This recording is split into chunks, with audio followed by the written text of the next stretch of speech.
De vez en cuando la naturaleza muestra toda su fuerza, hace que nos sintamos impotentes ante su poder. Los acontecimientos vividos en Valencia hace un par de semanas son buena muestra de ello. El informe publicado por la Agencia de Meteorología Internacional, que estudia la relación entre el cambio climático y los fenómenos extremos, es contundente. El cambio climático ha intensificado los efectos de la dana. Los datos lo corroboran. El Mediterráneo se está calentando un 20% más rápido que la media mundial. Las temperaturas del mar han batido récords este verano y los patrones de circulación del aire en altura están alterados. Esos han sido los ingredientes de esta tormenta perfecta y devastadora. Lo preocupante es que los fenómenos meteorológicos extremos son cada vez más habituales e intensos. El sol calienta más que nunca, el viento atiza con más fuerza y el agua, como hemos visto, sube y sube sin control o falta durante largos periodos de tiempo. Y no hace falta ir muy lejos. La emergencia climática es un fenómeno global que también deja huella en nuestro entorno. Nadie se libra. ¿Qué y a quién le tocará mañana? Da miedo, ¿eh? Hoy hablaremos de fenómenos meteorológicos extremos y queremos saber si entran dentro de la normalidad o si, por el contrario, y como sospechamos, tienen relación directa con el cambio climático. Se lo preguntaremos a un meteorólogo especializado en eventos extremos y sí, también le preguntaremos qué tiempo va a hacer mañana. ¡Empezamos!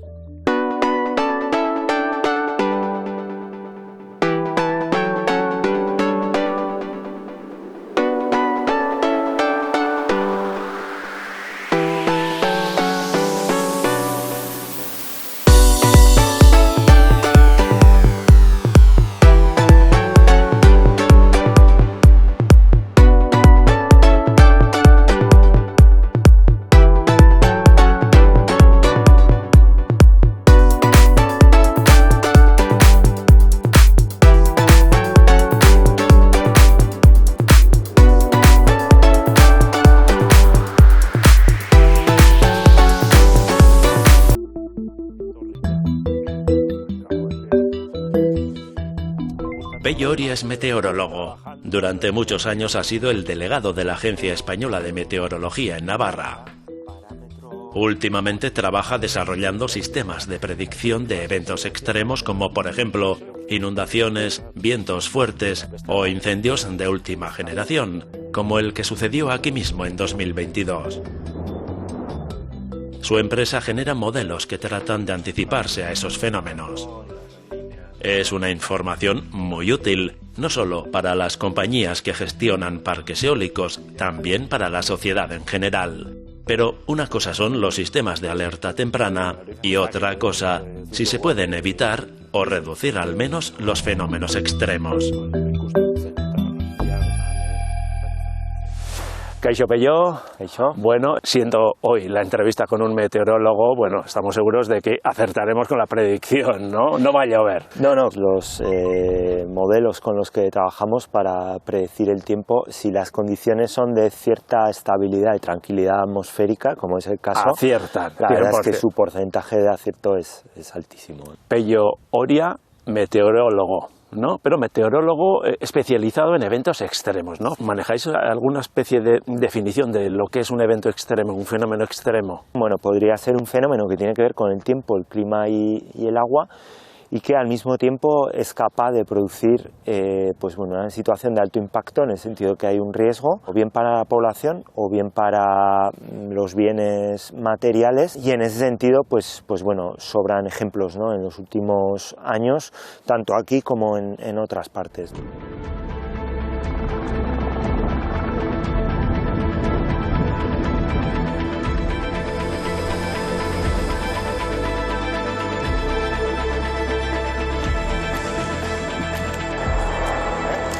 Incendios, pero también inundaciones, sequías prolongadas, están aquí, ¿no? Los estamos viviendo. Los estamos viviendo, ¿no? Claro, el clima por definición es muy cambiante, es muy variable, cambia de un año a otro, las condiciones pueden ser muy distintas, y yo siempre digo, la memoria es débil y a las personas se nos olvida muy pronto lo que ha pasado hace ya más de un año o de 2 años, ¿no?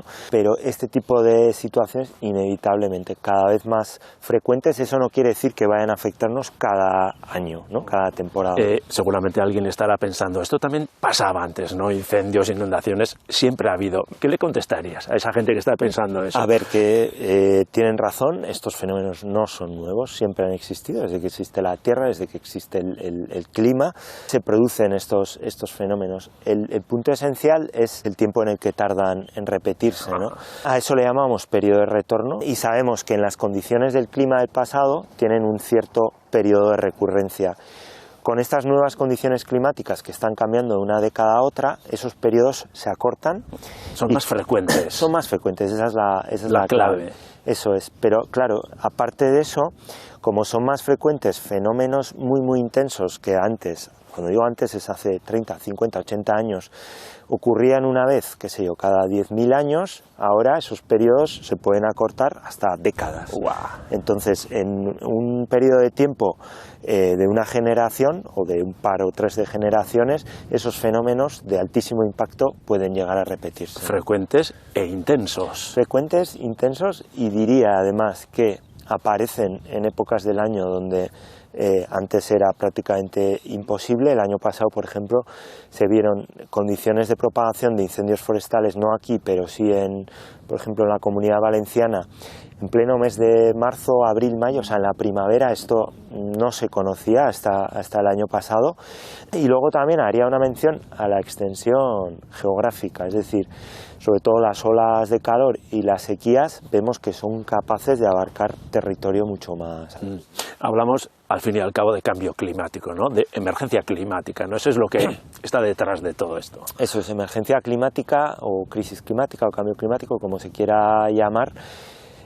No es que haga que estos fenómenos ocurran, pero sí que condiciona o impulsa o favorece el hecho de que se repitan con mayor frecuencia y se repitan con mayor intensidad.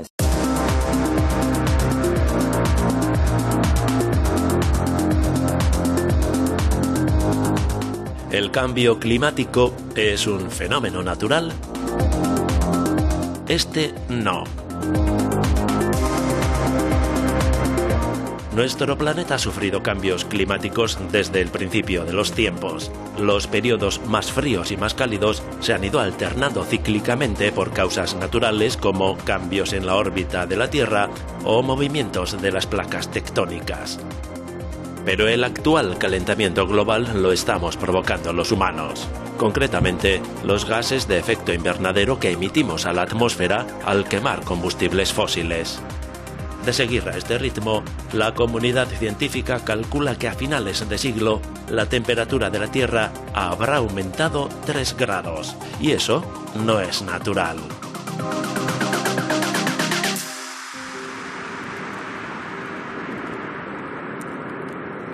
Las ciudades de Bilbao y Nueva York se encuentran prácticamente en la misma latitud, pero tienen climas muy diferentes. Los inviernos de la Gran Manzana son mucho más fríos que los de aquí. Las responsables son las corrientes oceánicas, concretamente la circulación termoalina, que funciona como una cinta transportadora de calor que condiciona el clima del planeta. Las aguas cálidas procedentes del Pacífico y el Índico viajan hacia el norte bañando nuestras costas y llegan hasta el polo, donde se enfrían, se hunden y vuelven hacia el sur como corrientes frías de fondo. Este fenómeno natural se conoce como circulación de vuelco meridional del Atlántico, o AMOC por sus siglas en inglés. Pero el deshielo provocado por el calentamiento global en el Ártico está alterando este fenómeno natural. Cuando se funden esos icebergs y esos casquetes, están echando literalmente litros y litros de agua dulce al océano. Ese agua dulce es, como te digo, fría. Esto provoca que esas masas de agua superficiales son más salinas que ese agua dulce que se han vertido por los hielos. Entonces hace que tengan como una especie de barrera, como si fuese una cuña. No les deja subir a las latitudes altas, las empuja y hace que las corrientes superficiales cálidas se hundan a latitudes más bajas. La comunidad científica lleva años advirtiendo de que el colapso de la AMOC tendría consecuencias nefastas para el norte de Europa. Las temperaturas bajarían tanto que muchos países quedarían enterrados bajo un manto de nieve, como ya nos adelantaba el cine de ciencia ficción. Un estudio del Instituto Niels Bohr afirmaba en 2023 que ese colapso de AMOC se produciría con un 95% de probabilidad entre los años 2025 y 2095. Y uno más reciente publicado en Science Advances asegura que la glaciación es inminente. Glaciación, no. Las glaciaciones, que son los eventos, digamos, fríos grandes, que te duran 100.000 años, no es una tontería, eso no se debe a cambios en la circulación oceánica. ¿Enfriamiento generalizado? Sí, y no hace falta irse muy lejos para verlo. Si tenemos un colapso completo, colapsos completos ha habido en el registro geológico muy grandes, sí que vemos un avance de los hielos continentales, de los glaciares continentales, una bajada latitudinal que llegaría hasta el norte de la península ibérica. No nos congelaríamos, pero sí que tendríamos una temperatura aproximada a la que tienen ahora prácticamente al sur del Báltico. Blanca Martínez es especialista en reconstrucciones paleoambientales y paleooceanográficas. Los sondeos que ha realizado en los sedimentos del Golfo de Vizcaya le han permitido reconstruir el clima de los últimos 60.000 años. Estos pequeños microorganismos, llamados foraminíferos, le cuentan cómo se han ido alternando los periodos cálidos y fríos. Así es como la geología sabe lo que ocurrirá en el futuro, porque ya ocurrió en el pasado. Cada 1500 años tenemos unos picos cálidos y fríos consecutivos, debido a ese avance y retroceso de los mantos de hielo a escala local en el norte de Europa. Estos cambios de temperatura de cada 1500 años tienen un rango de entre 2,5 a 5 grados de diferencia, pero cada 5.000 años tenemos un evento muy frío que hace que baje la temperatura de las masas de agua y también continentales de hasta 15 grados. Ninguno de esos cambios de ciclo debería producirse ahora de forma natural, pero los científicos están observando que la AMOC sí se está ralentizando. Sin embargo, es que estamos viendo que hacen cosas un poco raras. Está haciendo cosas que ya no son naturales, que ya no son cíclicas, que no es lo mismo que ocurría hace 10.000, 20.000 o 100.000 años. Estamos sacando, digamos, esa variabilidad climática natural de nuestro planeta debido directamente a la acción humana. Somos una nueva variable que entra en juego en este equilibrio tan delicado que tenemos en el clima. La variable humana es muy difícil de predecir porque no cuenta con registros en la historia geológica de la Tierra. No sabemos cómo nos comportaremos como especie, si seguiremos emitiendo gases de efecto invernadero, ni cómo se comportará el medio ambiente en caso de que dejemos de hacerlo. Por eso es tan difícil poner fecha al colapso de AMOC. Aquí no importa tanto el cuándo, sino el cómo. ¿Cómo se puede producir esa ralentización o ese colapso? ¿Cómo se produce? Por el vertido de agua dulce polar. Si provocamos un aumento en la fusión de los icebergs, de los casquetes de hielo, sí que estaremos provocando que se genere esa ralentización del AMOC antes de tiempo. A escala geológica, todos los cambios son reversibles. Ni la ralentización ni el colapso de la AMOC pondrá en peligro la vida en la Tierra. Otra cosa es que la especie humana logre adaptarse a los cambios que ella misma ha provocado.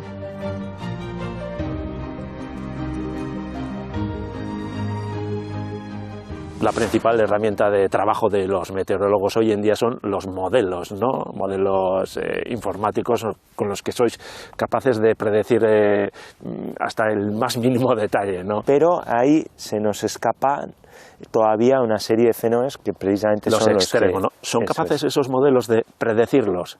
Eventos fuera de la normalidad.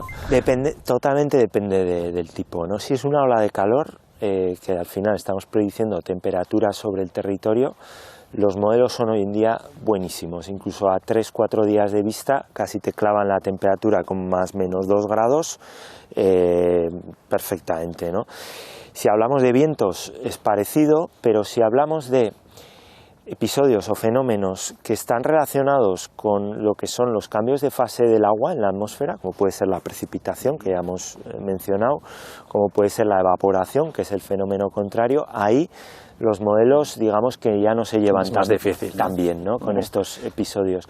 Entonces, claro, si se trata de predecir con 24 horas de antelación en qué punto exactamente y con qué intensidad va a dejar precipitación una tormenta, eso a día de hoy no es posible y de hecho dudo que llegue a ser posible en los próximos años, ¿no? En todo caso, tú trabajas en eso, ¿no? En la elaboración o el perfeccionamiento de los modelos para que sean capaces de predecir lo impredecible, por así decirlo, ¿no? Eso es, se está viendo en los últimos años que la inteligencia artificial, sobre todo cuando tiene en cuenta datos de muy distinta naturaleza, estamos pensando en datos medidos sobre el territorio, estamos pensando en esas imágenes tomadas por el satélite, tenemos modelos digitales del terreno, modelos de combustible de vegetación, tenemos una enorme cantidad de fuentes de información y es ahí donde la inteligencia artificial tiene un poco su campo de aplicación, por un lado. Y por otro, dado que los fenómenos se repiten, como decíamos antes, claro, la inteligencia artificial se aprende, eso es, muy bien cuando estos fenómenos tienen una repetición. Claro, cuanto más extremo sea el fenómeno, menos veces se repite y ahí incluso la inteligencia artificial tiene muchas limitaciones, ¿no? Que estos eventos extremos, cuanto más se repitan, más aprenderá la inteligencia artificial, seremos capaces de predecirlo, pero bueno, el daño también está ahí, ¿no? Claro, ¿no? Y otro problema es que como cada vez habrá en términos de intensidad fenómenos que se alejen más, claro, esos el modelo no los ha visto. Lo descolocará. Lo descolocará y ahí siempre habrá problemas en la predicción, ¿no?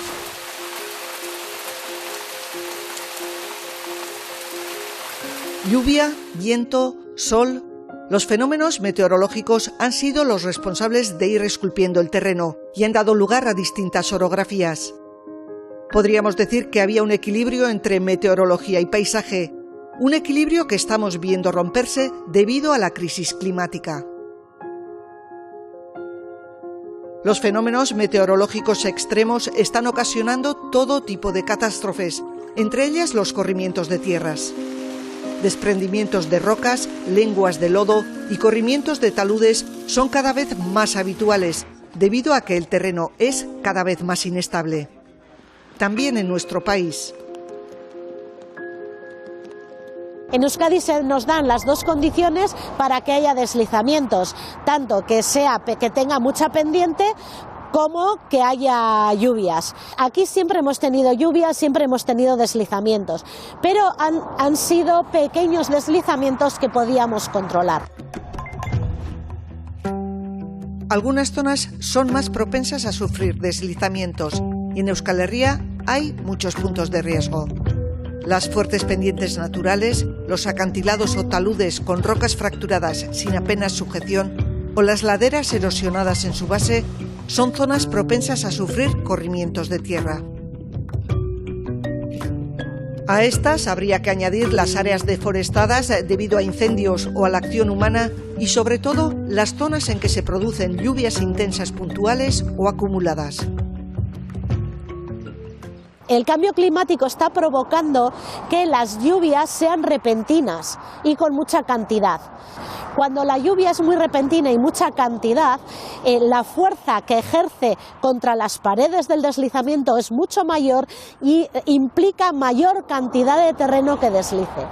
Entonces, el cambio climático lo que está provocando es que tenga mayor impacto sobre los deslizamientos. No todos los corrimientos son iguales. Varían en función del material y el modo de corrimiento. Por ejemplo, pueden ser avalanchas de rocas. Normalmente ocurren rápidamente, sin tiempo de eludirlas.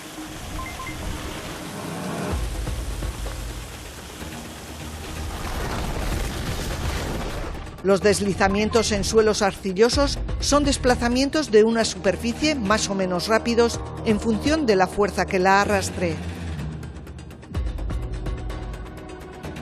Y los flujos de lodos tienen lugar cuando la tierra y la vegetación están debilitadas debido al agua, normalmente cuando la lluvia cae con intensidad durante mucho tiempo.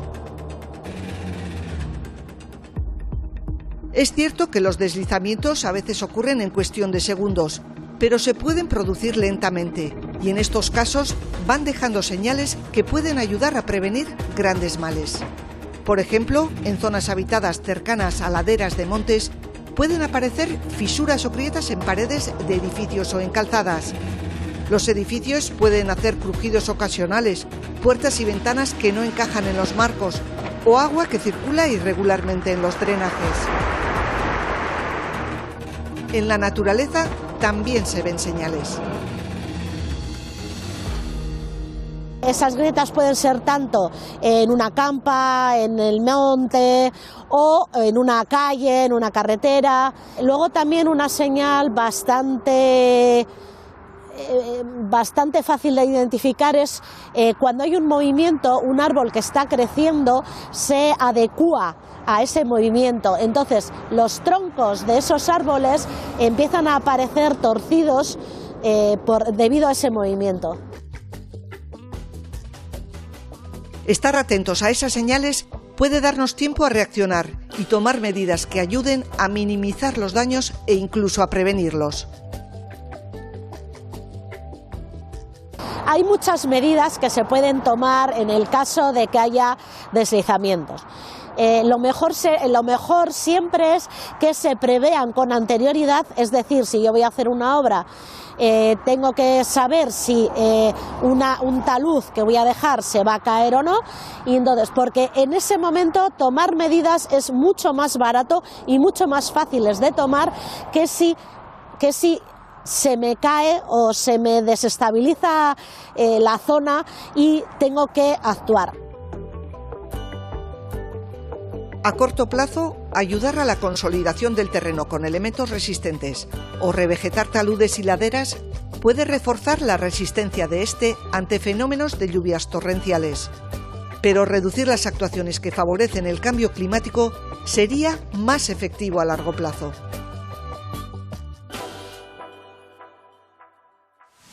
Bueno, no quiero ser agorero pesimista, pero lo del cambio climático tiene difícil solución, ¿no?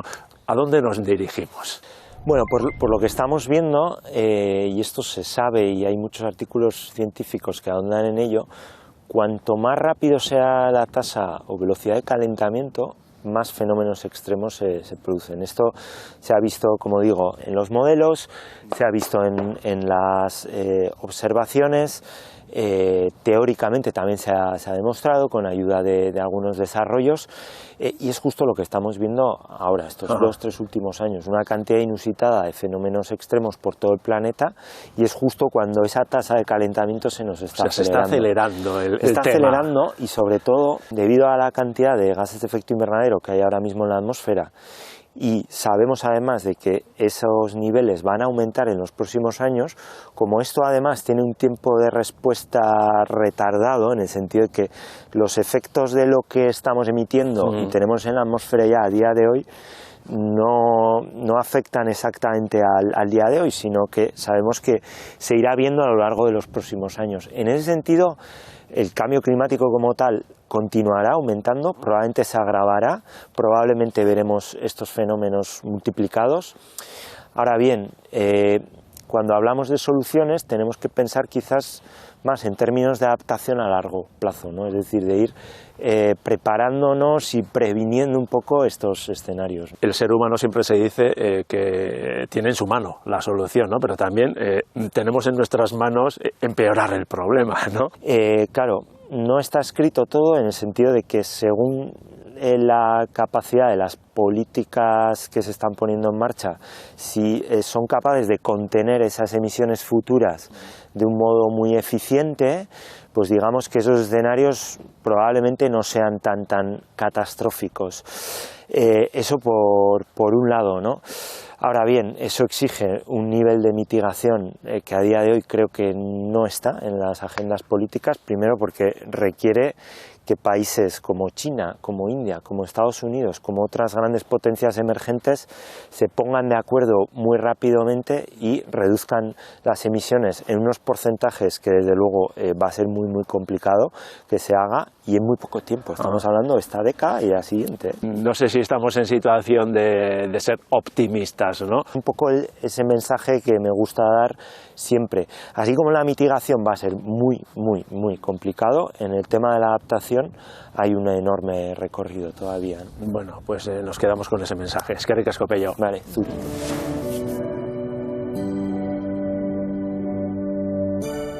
La conclusión del programa de hoy es dura, pero también hemos aprendido que la ciencia es la mejor aliada para hacer frente al problema. Precisamente la ciencia es el tema central de On Ciencia, el concurso de vídeos de divulgación que organizan el UIAR y el Donostia International Physics Center. Se acaba de abrir el plazo de inscripción de la 15ª edición. Recordad que se pueden presentar vídeos sobre temas científicos o tecnológicos en euskera, español o inglés y con 5 minutos de duración máxima. Tenéis hasta el 29 de abril del año que viene para enviarlos, pero un consejo, no lo dejéis para última hora. Hasta la semana que viene. ¡Agur!